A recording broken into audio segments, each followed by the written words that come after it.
दोस्तों, महाराष्ट्र में local body का इलेक्शन हुआ। 15 तारीख को वोट डाले गए और 16 तारीख को यानी कि कल रिजल्ट आ गया। और रिजल्ट आते ही आपको क्या संदेश दिया, इससे क्या संदेश मिला, और मैं आज जो वीडियो बना रहा हूं, मैं खासकर जो जितने भी सो कॉल्ड सेकुलर लोग का किंग जो बोले जाते हैं उनके लिए बना रहा हूं। चाहे वो अखिलेश यादव हों, चाहे तेजस्वी यादव हैं, कांग्रेस के राहुल गांधी हों, या महाराष्ट्र में आ जाइए शरद पवार हों, आजकल नए नए उद्धव ठाकरे जी बने हुए हैं। ये लोग जो सेकुलर का एक नया से सत्ता जो बोलते हैं ना मठाधीश, वो बनने का जो प्रयास कर रहे हैं, उनके लिए इस इलेक्शन में बहुत बड़ा मैसेज है। मैसेज बताऊंगा इसके ऊपर, और आपको इसका आकलन करके बताऊंगा कि आखिर जो वोट का ट्रेंड है, इनको क्या सीखना चाहिए, इससे क्या सबक लेना चाहिए। कई लोगों को मेरा वीडियो शायद अच्छा नहीं लगेगा, लेकिन जो आंकड़े हैं वही बताते हैं, उसी हिसाब से कहूंगा। और बिल्कुल इसे किसी रिलीजन से ना जोड़ें। हमारा काम है एनालिसिस करना। कई बार एनालिसिस जो होते हैं, तीखा प्रहार होता है, जो आपके विवेक, आपके मस्तिष्क से कोई चीज छपी होती है, या आप किसी, होता ना कि एक नशे में चूर होते हैं वो, लेकिन आपको दिखाई नहीं देता। जैसे मैं कहीं पढ़ा था कि एक बंदा जो है समुद्र के किनारे चादर तान के सोया था और सोच रहा था कि समुद्र की लहरें नहीं आ रही है, और एक दिन लहर ही उसको लेके चली गई। आँख बंद करने से समस्याएँ खत्म नहीं होती। आपके कोई कनपट्टी पे गन लगा दे और आँखें मूंद लेने से समस्याएँ समाप्त नहीं हो जाती। अब एक सवाल ये उठता है कि जो लोकल बॉडी का इलेक्शन, तो ओवरऑल जो लोकल बॉडी का जो अभी तक का जो रिजल्ट है, वो क्या कहता है इस चुनाव का? महाराष्ट्र में अगर बीएमसी में देखें तो 227 सीटों पर जो सीट थे उस पे चुनाव हुआ, जिसमें बीजेपी को 89 सीट मिले, जो शिवसेना शिंदे साहब को मिले वो 29 मिले, और एसएस शिवसेना जो यूबीटी है, जो उद्धव ठाकरे का है, उनको 65 सीट मिले। एनसीपी को 3। अब यहाँ से कहानी शुरू होती है। एनसीपी को 3 मिले, एनसीपी एसपी को सिर्फ 1, और आईएनसी जो है कांग्रेस पार्टी, उसको 24, एमएनएस को 6, इस तरह से सीट, और अदर को 10। अब अदर में आप ओवैसी की पार्टी को भी रख सकते हैं, यानी कि 8 सीट ओवैसी की पार्टी को मिला। अब आते हैं कि महाराष्ट्र का जो पूरा टोटल जो 19 निकायों के चुनाव हुई, जिसमें से 2,842 सीट थे, और 2,869 69 सीट का फैसला आया। उसमें बीजेपी को 1420, 375 सीट पाकर दूसरे नंबर पर रही शिवसेना जो शिंदे साहब की है। और जो यूबीटी का ओवरऑल देखेंगे तो 175 सीट है, बहुत कम। जो इस समय क्लियर विनर आपको दिखेंगे, अगर बीएमसी से तुलना करेंगे तो वहां पे जो उद्धव ठाकरे का जो शिवसेना है वो आगे है। लेकिन अगर आप पूरे निकाय का, पूरे महाराष्ट्र का लोकल बॉडी का जो भी चुनाव हुआ उसमें देखेंगे, तो यहाँ पे असली शिवसेना नजर आ रही है। वो है 375 पार के शिवसेना शिंदे साहब का। एसएस यूबीडी का 175, इसमें अगर एमएनएस को भी जोड़ देते हैं आप, तो 188 के आसपास समझिए, 13 सीट उनको आया। एनसीपी को 160, जो अजीत पवार का गुट है, और एनसीपी जो शरद पवार, और जो समाजवादी पार्टी को 40 पूरा, और जो कांग्रेस है उसने ठीक ठाक 329। अब और ओवरऑल देखें तो 40। अब सवाल ये उठता है, बी जो वीबीए पार्टी है उसको 40, और अदर को 290। अब 290 यहीं पे खेल है। अब जितने भी सेकुलर लोग बन रहे थे, जितने भी सेकुलर पार्टियां जो बन रही थी, तो वो देखिए कि जो शिवसेना का यूबीटी है उसको 175 सीट आया, एनसीपी को 160 आया, पूरा टोटल की बात कह रहा हूं, जो अजीत पवार का है। और एनसीपी जो शरद पवार, जो कई लोगों ने सुना है कि भाई वो महाराष्ट्र के चाणक्य हैं। मैं कभी भी उनको माना नहीं कि उन्होंने महाराष्ट्र के चुनाव को प्रभावित किया हो। महाराष्ट्र के चाणक्य वो बोलते हैं कि अपने बलबूते पर उसने चुनाव जीता है। उनसे ज्यादा तो अरविंद केजरीवाल हैं। ठीक है, अर्बन सिटी थी दिल्ली, लेकिन आप पूरे महाराष्ट्र को नहीं प्रभावित कर रहे। एक एरिया है आपका बारामती, और वहां पे और कुछ यहाँ पे करके आप चुनाव में मुख्यमंत्री कैसे बने? आपने कांग्रेस पार्टी को ही तोड़ के, और उसमें आपने अपनी उसको आप बोल सकते हो कि महाराष्ट्र में उनकी अपनी पकड़ है, तो वो मैं नहीं मानता। जैसे तो कोई भी पार्टी तोड़ के और अपनी सरकार बना ले किसी और से गठबंधन करके, तो उसको चाणक्य अब यहीं पे दिख रहा है कि उनका जो सत्ता जो एक मानते थे लोग चाणक्य, वो 40 पे सिमट गई। अब मैं क्यों बोल रहा हूँ? और 329 कांग्रेस, 229 में अब कहानी यहाँ से आपको चेंज होती है। जो ओवैसी की पार्टी है, जो AIMAIM जो उनकी पार्टी है, उसने 13 न जगह चुनाव लड़ा, जो 29 में से 13 जगह पे उन्होंने चुनाव लड़ा। नहीं, 13 में से 29 में से 24 नगर निगमों में अपने चुनाव लड़ा। 29 में 24, मैं 5 जगह पे चुनाव नहीं लड़े। और 13 नगर निकायों में 125 सीट हासिल किया उन्होंने। 125। अब आप तुलना कीजिए अब जब जाके कि ये जो सीट है, ये कितने लोगों को पीछे छोड़ता है? 125 सीट। तो शिवसेना यूबीटी को देखा जाए और मनसे को, दोनों को मिलाकर, उसमें कई पार्टियां भी शामिल थी, उसके बावजूद भी ये जो पार्टी है वो आगे निकली। 100, आप सोचिए कि मतलब ये इतना सीट लाना, 125 सीट वार्डों में जीत हासिल करना। अब मैं इससे बताऊंगा कि आपको इससे क्या सीख, इन लोगों को क्या समझ में आएगा, वो बड़ी बात है। किसी को बिहार का चुनाव याद होगा, बिहार का जो इलेक्शन का परिणाम होगा उसको याद होगा कि जो अभी इलेक्शन का बिहार में रिजल्ट आया था, कि किस तरह से जो अभी जो चुनाव हुआ बिहार का और उसका रिजल्ट जो आया था, रिजल्ट को देखिए आप। अकेले लड़ी पार्टी और 5 जो पिछली बार भी चुनाव हुआ था, जिसमें 5 सीट सीमांचल में जीता था, जिसमें से 4 वो आरजेडी में शामिल हो गए। इस बार फिर 5 सीटें। अब आप आइडिया लगाइए, जो अगर आप देखते हैं कि जो बड़ी-बड़ी पार्टियां, कांग्रेस, आरजेडी, उनसे फिर तुलना कीजिए। ये लोग मिल के साथ लड़े, ओवैसी कहाँ पे खड़ा है। तब आपको धीरे-धीरे सिनेरियो पता चलेगा और एक और चीज का ज्ञान होगा, डेमोग्राफी।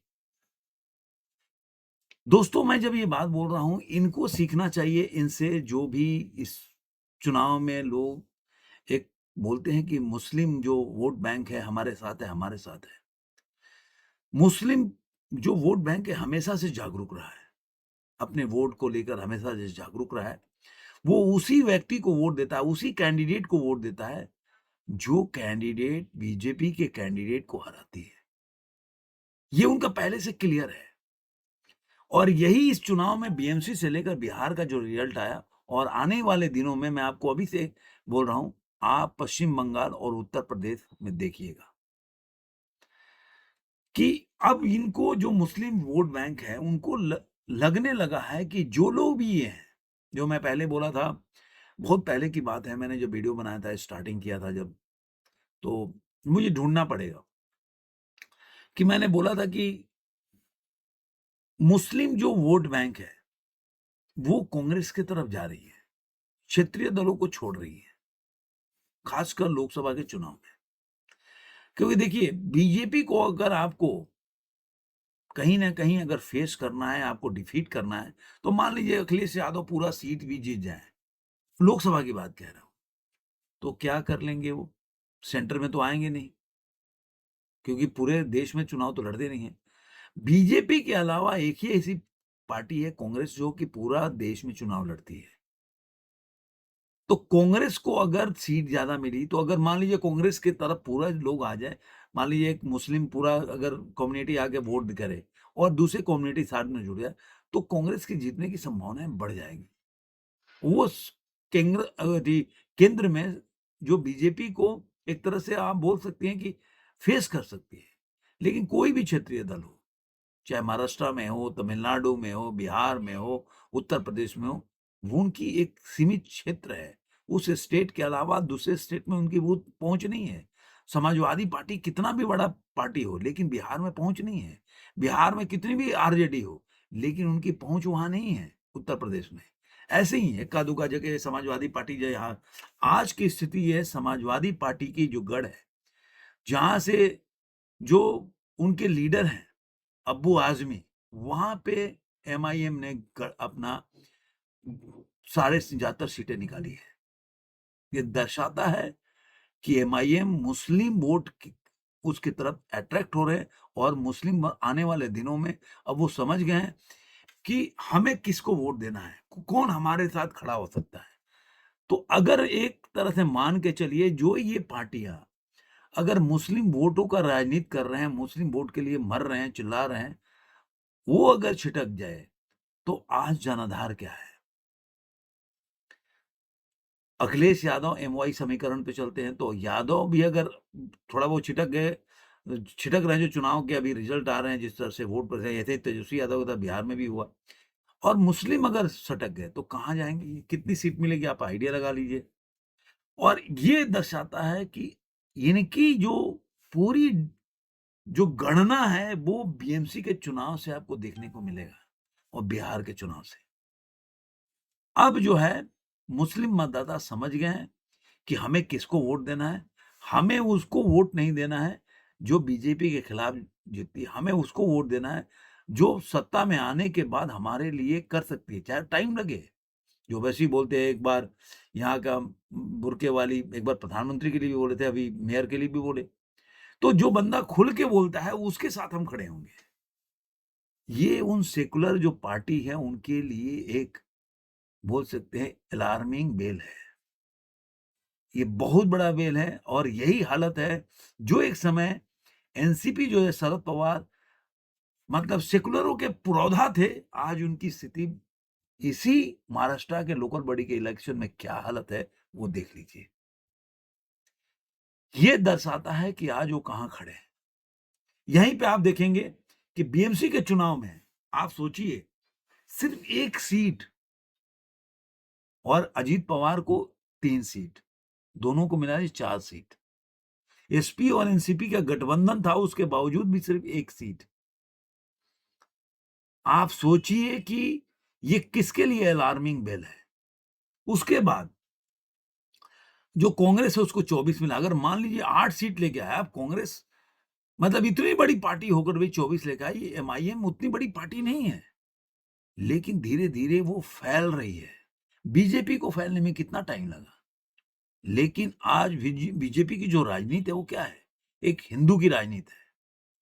जो एक सॉलिड जो सनातन में जो हिंदू में विश्वास करते हैं उनको वोट देते हैं।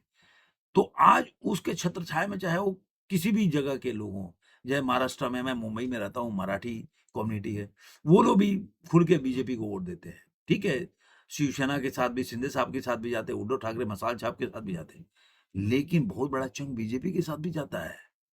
ये दर्शाता है कि वो जो एक टाइम में आप गैर मराठी का जो लेके चलते थे वो आज के टाइम में ये आया गया फॉर्मूला होता है ना, वो हो गया। आज लोग इससे अट्रैक्ट नहीं होते हैं, क्योंकि लोग इतनी मिक्स हो गए हैं ना। मेरे कितने दोस्त हैं, मैं तो बिहार का रहने वाला हूँ, कितने दोस्त हैं जो मराठी हैं काफी, और कितने लोग हैं जो मेरे नीचे काम करते हैं जो मराठी हैं, और मैंने उनको सिलेक्ट किया हुआ है। मैंने मैंने उनको सिलेक्ट किया क्योंकि उनमें हुनर था और मुझे लगा कि वो बेटर काम करते हैं। तो हम मिलजुल कर काम करते हैं, इसमें वो कभी नहीं लगा हमें ये महाराष्ट्रियन व्यक्ति है, या उनको नहीं लगा कि अरे यार उत्तर भारत से आया हुआ है और ये हमारे यहाँ काम कर रहा है, ऐसा कभी फील ही नहीं हुआ। ये केवल पॉलिटिक्स करने से नहीं होता। वो लोग भी, उनसे बात करता हूँ जिस तरह के फीलिंग आती है, तो 10 में से ऐसा 1-2 मराठी मिल जाएंगे जो महाराष्ट्रियन लोग होंगे जो बोल देंगे कि अरे यार जो मशाल छाप को देना है। 80% लोग बीजेपी या शिंदे साहब को वोट देते हैं। अब आप माने ना माने, सच्चाई यही है। तो ये एक अलार्मिंग बेल है इन लोगों के लिए जो सेकुलर का सौदागर बन रहे थे। आज उनकी इतिहास भूगोल आने वाले दिनों में खराब होने वाली है। और इसका एक और टेस्ट होगा, वो टेस्ट होगा अगर ओवैसी कितने मजबूती तरीके से फाइट करते हैं बंगाल के चुनाव में और उत्तर प्रदेश के चुनाव में। ये पिक्चर धीरे-धीरे क्लियर होगा। जो घटा हटती है ना तो आसमान साफ होता है। तब धीरे-धीरे और आसमान साफ होगा कि ये चाहे अखिलेश यादव की पार्टी हो, आप मायावती से देखिए। मायावती से आज एक टाइम में मुस्लिम वोट बैंक बहुत उनके साथ था, आज निकल गया। उनको लगा कि बीजेपी से ज़्यादा अब जो है फाइट करने में अगर देखा जाए समाजवादी पार्टी काफ़ी मुखर है, काफ़ी अच्छी है, तो उनके साथ गए। अब धीरे-धीरे उनको लगेगा नहीं ये नहीं फाइट कर पाएगी और फाइट ही अगर अपने अपने आदमी को खड़ा करो, जो हमारी बातों को सुने, हमारी बातों को पार्लियामेंट में बोलता है हमारे लिए खुल के। ये पीठ पीछे वाला, चोरी-छुपे वाला गेम बंद करो कि इधर भी, उधर भी, कभी इधर बोल दिया, कभी उधर बोल दिया, वो नहीं चलेगा। तो वो चीज़ को मुझे लग रहा है कि धीरे-धीरे और देखिए डेमोग्राफ़ी भी काफ़ी चेंज हो गई है। आप जाइए बंगाल में कितनी डेमोग्राफ़ी चेंज है जिसकी वजह से बीजेपी अपने पूरा हिंदुत्व का राजनीति कर रही है, लेकिन वो पकड़ महसूस नहीं कर पा रही है। क्योंकि जब तक वहाँ पे हिंदू जुटेगा नहीं क्योंकि हिंदू बहुत से संख्या में ममता बनर्जी के साथ भी हैं और मुस्लिम वोट बैंक जुड़ जाता है। तो एक बहुत बड़ा चंक आ जाता है उनके साथ और वो वोट बैंक जो कांग्रेस को और जो कम्युनिस्ट पार्टी से जुड़ा था, वो पूरा चंक टूट के और इनके साथ आ गया है, ममता बनर्जी के। तो इस चंक को तोड़ना बहुत मुश्किल काम है। लेकिन बीजेपी लगी है कि किस तरह से हम वहाँ पे अपने हिंदुत्व का जो अपना बोलते हैं ना कि जो रिसर्च करते हैं, क्या बोलते हैं उसके जो जो भी फ़ॉर्मूला है, उसको कैसे वहाँ पे अपना साबित कर सके सही तरीके से। तो कितना सफल होंगे तो आने वाले दिनों में पता चलेगा और यही बात उत्तर प्रदेश में भी। तो आपको ये वीडियो कैसा लगा ज़रूर कमेंट में बताइएगा। फिर मिलेंगे किसी और वीडियो में, आज के अंक में इतना ही।